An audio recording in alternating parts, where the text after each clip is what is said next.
Wondery.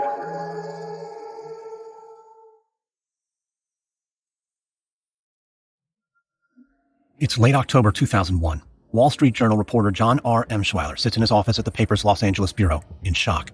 He stares at the computer screen in front of him, rereading the text again and again.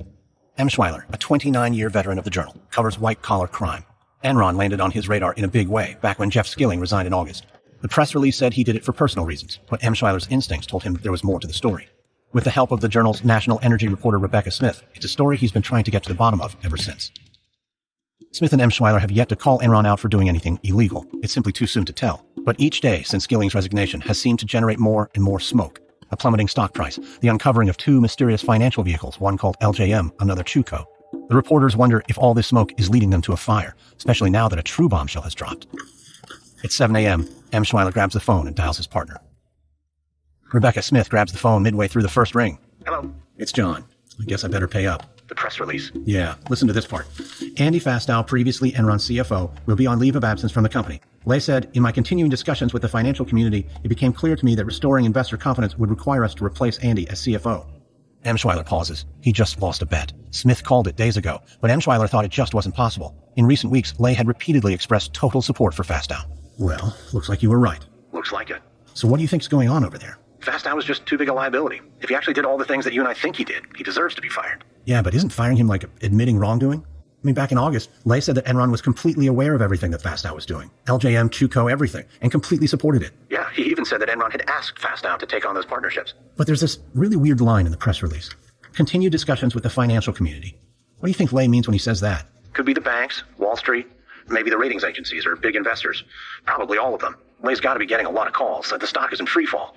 I bet he's hoping that sacrificing Fastow will quiet things down. You think it will?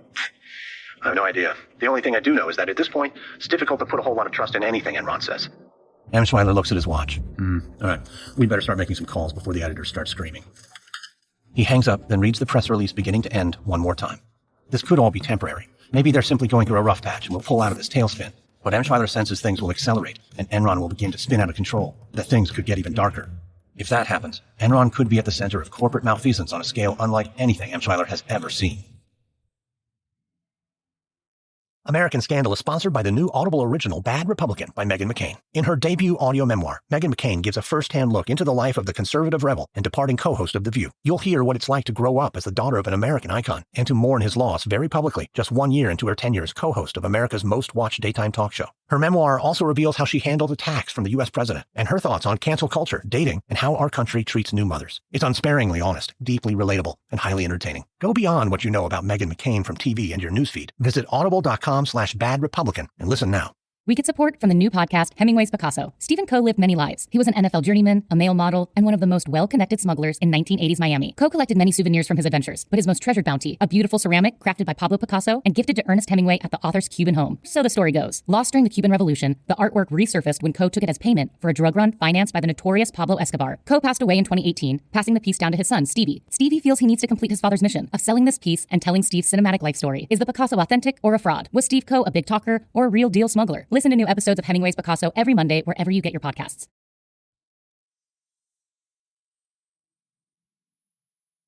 From Wondery, I'm Lindsey Graham, and this is American Scandal.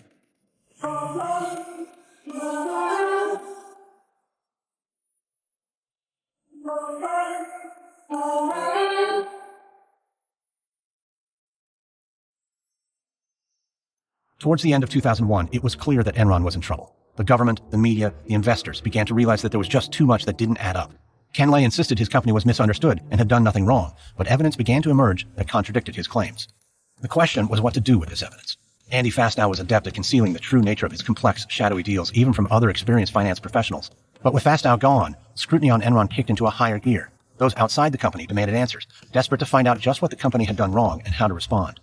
Enron's top executives and their associates were getting desperate as well. They raced to figure out what they did and did not have to admit in a struggle to save the company. This is episode 4, Death Spiral. Enron treasurer Ben Gilson is spending another long night in the room next to new CFO Jeff McMahon's office. It's about 9:49 p.m., but he pours himself a fresh cup of coffee, squinting in the harsh glare of the overhead fluorescence. Gilson calls this space the war room. It's filled with boxes of documents required to reconstruct the company's finances. Glisson must make a presentation to Enron's board in the coming days, explaining Chuco, a Fastow-created off-the-books partnership. He's looking for something, anything, that can make it clear in black and white that Chuco is a legitimate SPE and not simply a creation to hide company losses and make Andy Fastow even richer. But Glisson is not having any luck. After an hour of rummaging, he finds something, gives it a cursory glance, then finds a place to sit down. It is all here in black and white. Barclays Bank loaned Enron $11 million through Chuco. When a company like Enron sets up an SPE, the legal requirement is that at least 3% of the SPE's equity come from a third party. Someone has to be willing to risk that money. That 3% can't be borrowed. But these documents show all the money was borrowed. That means that Chuco, which has been operating since '97, has never been a legitimate special purpose entity. Glisson looks up as lawyer Christina Mordaunt enters the room. She sees the expression on Glisson's face and asks what's wrong. He tells her about the trouble with Chuco, and she shrugs her shoulders, as if to say, well, duh.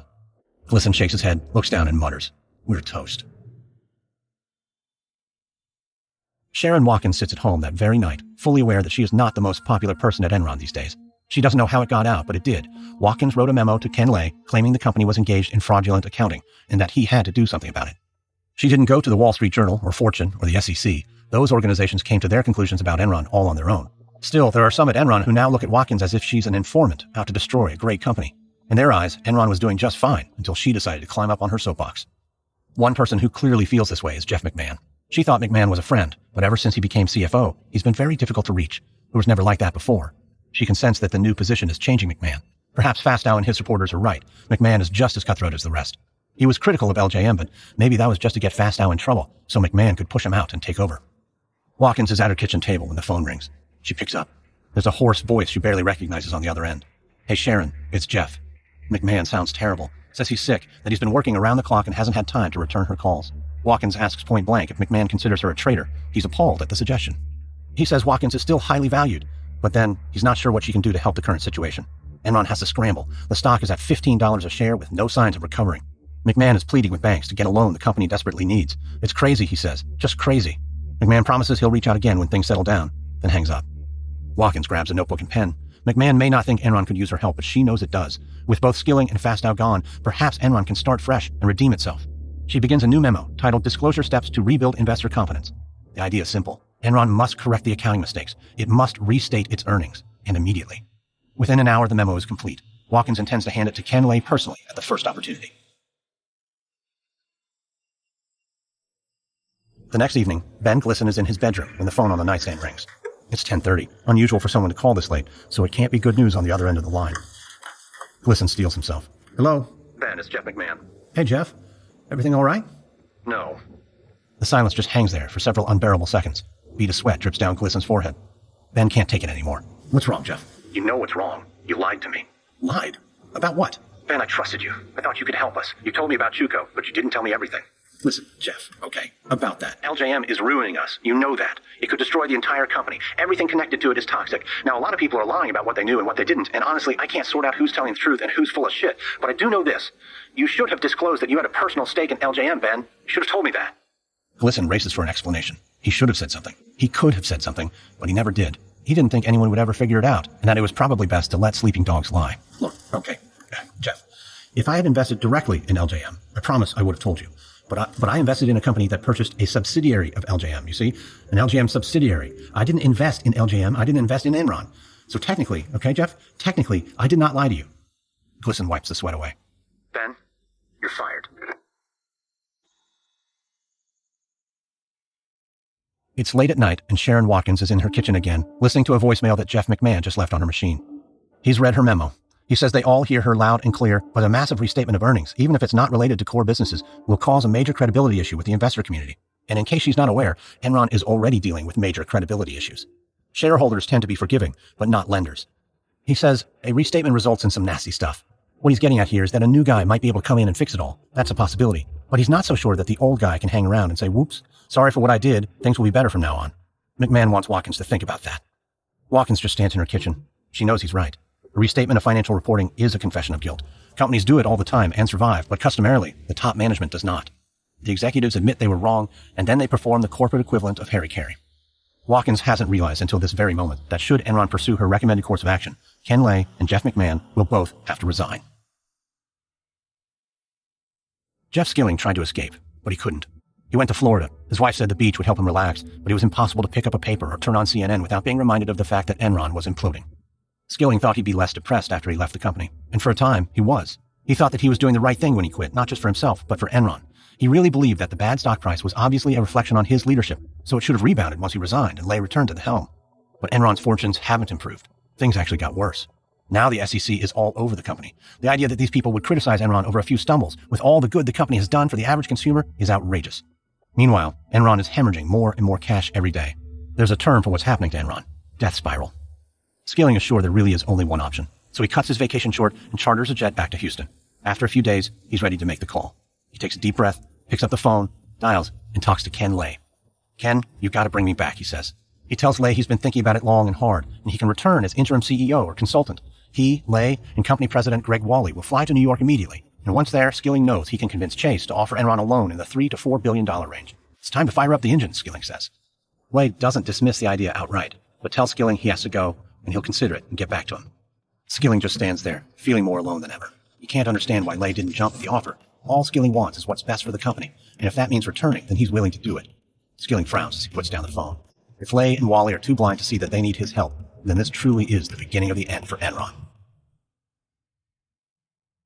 In the small town of Fox Lake, Illinois, Joe Glinowitz was a hometown hero and 30-year veteran of the local police department. On September 1st, 2015, just 1 month from retirement, he was found dead outside an abandoned cement plant, shot in the chest twice at close range. While the town and Joe's family mourned his passing, hundreds of police officers launched a manhunt to find his killer. After weeks of searching, the lead investigator discovered chilling secrets about Joe, the local police department, and the village of Fox Lake. These were secrets that, once uncovered, would put the town in the national spotlight and haunt them for years to come. Wondery's shocking true crime podcast, Over My Dead Body, is back for a 3rd season with a story about corruption, betrayal, and the secrets of a fallen hero. Follow Over My Dead Body Season 3, Fox Lake, on Apple Podcasts, or you can listen early and ad-free by subscribing to Wondery Plus in Apple Podcasts or the Wondery app.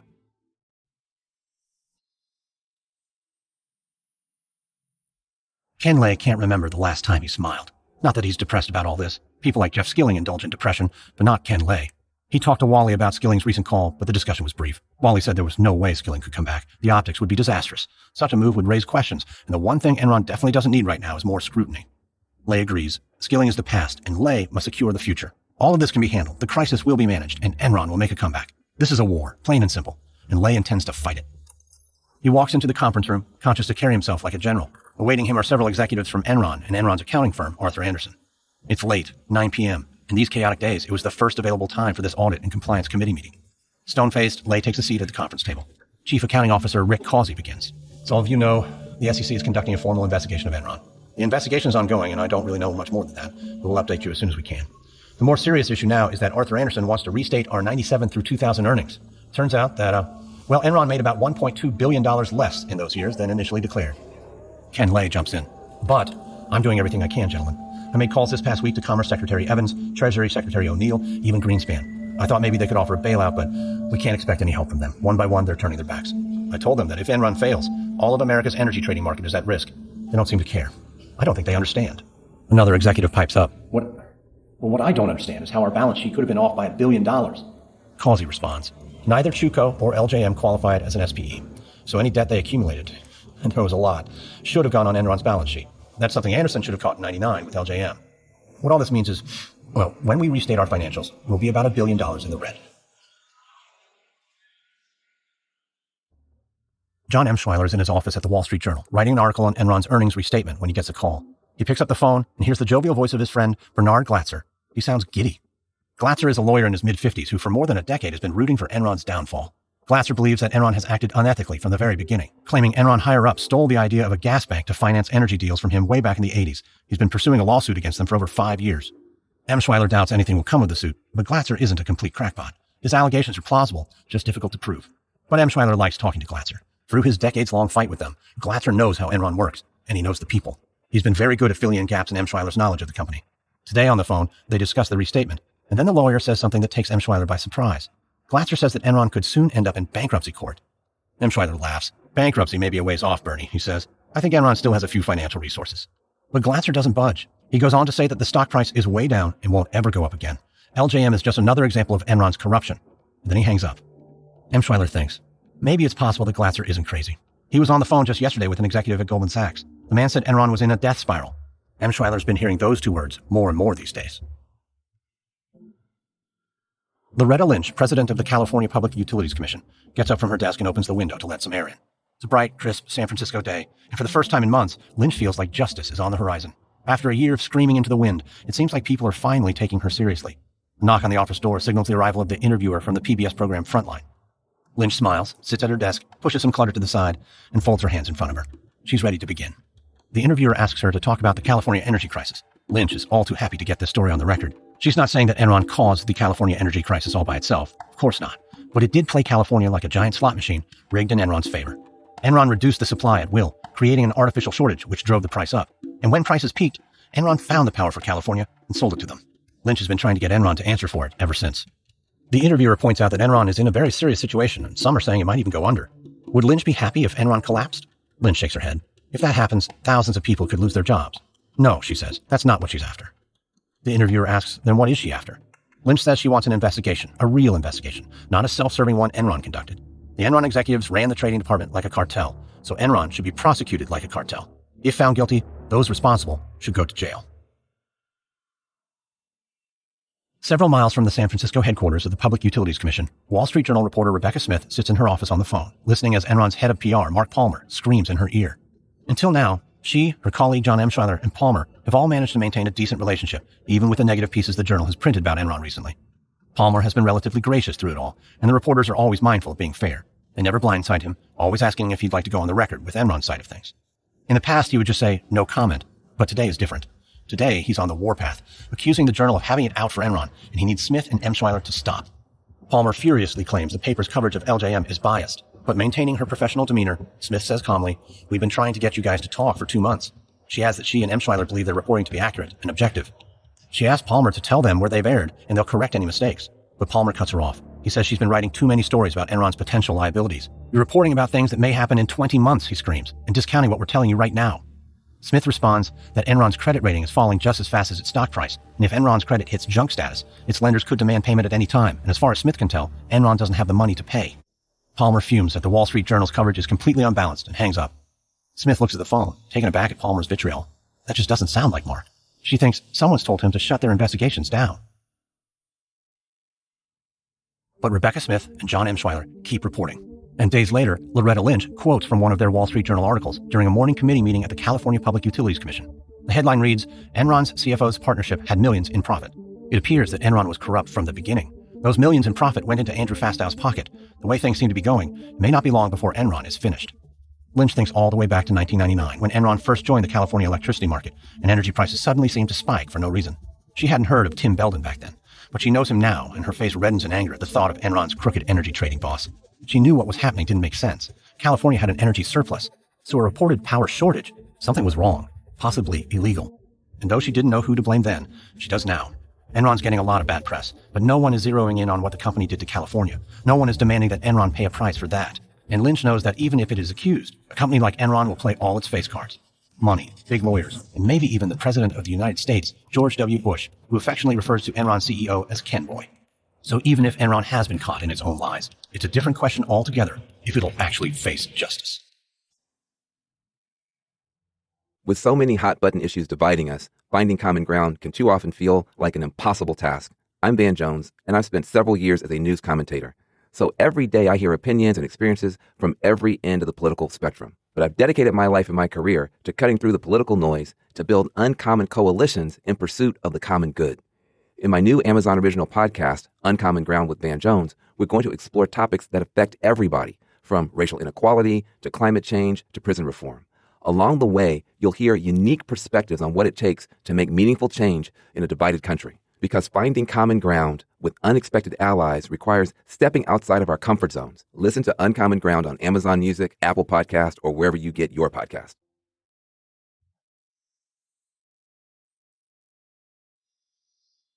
Chuck Watson isn't expecting much from this meeting. He drives his silver Mercedes 500 into Enron's executive lot, parks, hops out, then pauses. He takes a moment to stare up in amazement at the gleaming towers of Enron's headquarters. It's a Saturday, calm, with very few people around, which is perfect for Watson, who's here to have a conversation that needs to happen quietly. He can't really believe it's come to this. How the mighty have fallen, he thinks. Watson is the chairman and chief executive of Dynegy Corporation, a Houston-based energy company. On the ride up to the 33rd floor, Watson softly whistles to himself. Enron is on life support. Historically, the great Enron was much bigger and much more powerful than Dynegy. It didn't even consider Dynegy a competitor, and honestly, Watson can't blame Enron's executives for looking down their nose at him. Dynegy did well, but didn't do Enron well. But today, that may very well change. Ken Lay needs Chuck Watson to do him a favor. He needs Watson to buy Enron. It's the only way the company can continue. The elevator doors open, and Ken Lay approaches from the kitchen area, a broad smile on his face. Watson is impressed. To look at Lay in his casual weekend wear, you'd never know the man was facing possible bankruptcy and the complete annihilation of his life's work. Lay shakes Watson's hand. Would you like some coffee? Just made it myself. Sure. Anything to eat? What are those? Sweet rolls? I'll take a few of those too. Food and drink in hand, they walk over to an empty office and sit down. Watson takes a sip of coffee, sets the mug down, then gets down to business. Ken, if Dynegy agrees to this, it's going to be a merger of equals. No premium. Lay nearly spits out his coffee. Watson is suggesting that Dynegy buy Enron at market price, no added cash for shareholders. Watson watches Lay fix him with a stony man-to-man glare. 10 years ago, that look may have instilled fear, but now it's just empty posturing. Chuck, you know that's not right. We're talking about Enron. Just a couple of months ago, we were trading at $90 a share. The only reason our share price has fallen so far, the only reason we've had recent problems, is because of short sellers and the media. Short sellers and the media. Well, which of those two groups did Fastow belong to? Look, it's not that I don't sympathize with what you're going through, but you need to know one thing. You've got a hell of a train bearing down on you. If you want me to step in front of it for you, this is the only way it's going to happen. Lay sits in silence for a moment. Finally, resigned, he nods his head. There are a few other things. Y'all are losing money by the day, so this thing needs to come together quick. But I won't take everything. Your international projects are dogs, and I don't want them. We need to shutter everything you're doing outside of North America, except the trading office in London. Lay nods again. Well, if we do merge, I believe the new company should be called Enron Dynegy. Watson scoffs. He has to admire Lay's gall. Not a chance, Ken. The Enron name has to go. It's just too sullied. Okay. If not Enron Dynegy, then what about Dynegy Enron? Come on, Chuck. No. Well, then what's your idea? What do you propose we call this new company? Watson shakes his head. At this point, Lay's just embarrassing himself. Watson tries to be kind. Dynegy. The company will be called Dynegy, Ken. Lay's shoulders slump. It's as if Watson has just reached over the table and slapped his face. And Watson isn't done. Ken, look. We've got to get rid of most of your management team. That's a given. Wally can stay, but that's it. I'll run the merged company, and you can stay on the board. We'll call you, I don't know, Chairman Emeritus or something. Ken Lay, Chairman Emeritus of Dynegy. Lay swallows, then slowly, hesitantly extends his hand. Watson takes it, and they shake. The meeting's over, but before he stands, Watson has one last question. Ken, do I have your word that there aren't any more shoes to drop? Chuck, you have my word. The banks, the lawyers, everyone, they've been all over the place. They haven't found anything. Watson nods, then smiles. It's November 19th, 2001, and Jeff McMahon wonders if this is how it feels to attend your own funeral. The Waldorf Astoria in New York is heated, of course, but McMahon's shivering as if he's outside on the snowy sidewalk. McMahon is standing next to Greg Wally. They are midway through a 2-hour presentation before an audience of 75 lenders and 200 bankers. The purpose of this presentation is to outline, one by one, the challenges currently confronting Enron. McMahon and Wally have listed these problems in a document and handed copies to all the attendees. It's 65 pages long. McMahon and Wally stick to the script. They present themselves as the faces of the new Enron. The old Enron was purely earnings-driven, McMahon says, with a deal shop mentality. The old Enron justifiably earned its dubious reputation as a black box. As a result, all creditor and investor confidence has been lost. The company has no access to capital. Its debt has outpaced its cash flow. It's lost too much money and relied on faulty and misleading off-balance sheet entities. McMahon promises Enron has changed. The new Enron is dedicated to financial transparency and open communication. There's no possibility that the executives and employees retained following the merger with Dynegy will regress to the ways of old Enron. McMahon looks at the impassive faces of the bankers and lenders. He doesn't feel like anyone's buying this dog and pony show, but he soldiers on. He doesn't mention it here, but he knows that this torturous day is far from over. Enron is scheduled to file its third quarter report by nightfall, and with it will come more admissions of guilt. Chuck Watson will not be happy. The following week, Ken Lay arrives at another Enron board meeting, feeling buoyant. Yes, the third quarter report landed with a thud last week. The company took a higher than expected loss of $664 million, and prospects look dim for the next quarter. 2 of its SPEs have more debt than assets. The debt collectors are demanding immediate payment of more than $1 billion, and Enron doesn't have that in its coffers. Chuck Watson was furious when he saw the Q3 report and told Lay that the only way he'd consider moving forward with the merger now was if Lay stepped away from the company once and for all. But today, Lay has a plan. He has decided that he's not going to step down, and he thinks that Watson will be okay with it. He believes that the light at the end of the tunnel is growing brighter and brighter by the minute. He is convinced what he built is too strong, too important, and simply too meaningful to America and the global energy business. Lay is one of the most well-known corporate leaders in the world, and Watson won't pass up an opportunity to acquire Enron simply because Lay wants to remain as chairman. The board members nod in support. Lay leans back in his chair. He believes he's pulled it off. Enron was pushed to the brink, but because he held on, Dynegy will take over, handle the debt, and everyone will be able to move on as if 2001 never happened. He reminds himself that Dynegy was always like Enron's little brother. Sure, it made money, but never on Enron's scale. Watson was never on the cover of business magazines. Watson isn't close with the Bushes. And sure, Enron has its issues, but with this acquisition, Watson can catapult himself into a whole other league. He should feel grateful. Lay looks out the window at the surrounding skyscrapers. He's happy to be at the top of Enron Corporation. There's no place he'd rather be. It's morning on Wednesday, November 28th, when Chuck Watson calls Ken Lay. He was up until nearly midnight, talking with banking officials. They all told him that Enron's debt load is beyond anything they could have anticipated, and there will be no more loans, which means Enron can't borrow another dime from anyone in the world, except Dynegy. But Dynegy's not in the lending business. When Watson asked Ken Lay if there were any more shoes to drop, Lay assured him there were none. Now the Q3 statement has led Watson to conclude that Lay is either stupid or a liar, and Watson doesn't think Lay's stupid. Plus, there are now rumors that Lay has changed his mind about stepping down, and Enron's ratings are in the toilet. Just this morning, S&P downgraded Enron 2 notches. Moody's took S&P's lead and downgraded Enron as well. Fitch ratings followed suit. Everyone seems to agree. Enron is junk.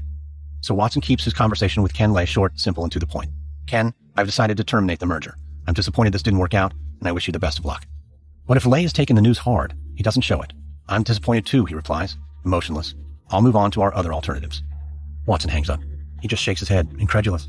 Enron is currently trading at 61 cents a share. It used to be $90, plus it's $10 billion in debt. Watson was its last hope, and he walked away. Lay referenced other alternatives, but the only alternative Watson can think is Chapter 11. And after bankruptcy, indictments will surely come down, and hearings will follow. Ken Lay is probably going to jail. Still, Chuck Watson is too angry to feel bad for him, and he suspects the rest of America will feel the same way. Next on American Scandal, Enron declares bankruptcy, and Lay, Skilling, and Fastow are summoned by the federal government to face justice. From Wondery, this is American Scandal. I hope you enjoyed this episode. If you did, subscribe now on Apple Podcasts, Spotify, Google Podcasts, Wondery.com, or wherever you're listening to this right now. If you're listening on a smartphone, tap or swipe over the cover onto this podcast. You'll find the episode notes, including some details you may have missed. You'll also find some offers from our sponsors. By supporting them, you help us offer this show to you for free. And if you do like this show, we'd love you to give us a 5-star rating and leave a review. I always love to know your thoughts, and reviews are the best way for others to find the show. Tell your friends and family and show them how to subscribe. You can also find us and me on Twitter. Search for hashtag American Scandal or follow me at Lindsay A. Graham. We use many sources when researching our stories, but we highly recommend Power Failure by Mimi Schwartz with Sharon Watkins, The Smartest Guys in the Room, The Amazing Rise and Scandalous Fall of Enron by Bethany McLean and Peter Elkind, Conspiracy of Fools, A True Story by Kurt Eichenwald, and 24 Days, How 2 Wall Street Journal Reporters Uncovered the Lies That Destroyed Faith in Corporate America by Rebecca Smith and John R. Emschweiler. And just a quick note about our reenactments. We can't always know exactly what was said, but everything in our show is based on historical research. American Scandal is hosted, edited, and executive produced by me, Lindsey Graham, for Airship. Sound design by Derek Behrens. This episode is written by Hannibal Diaz. Our senior producer and editor is Karen Lowe. Executive producers are Stephanie Jens, Jenny Lara Beckman, and Hernan Lopez for Wondery.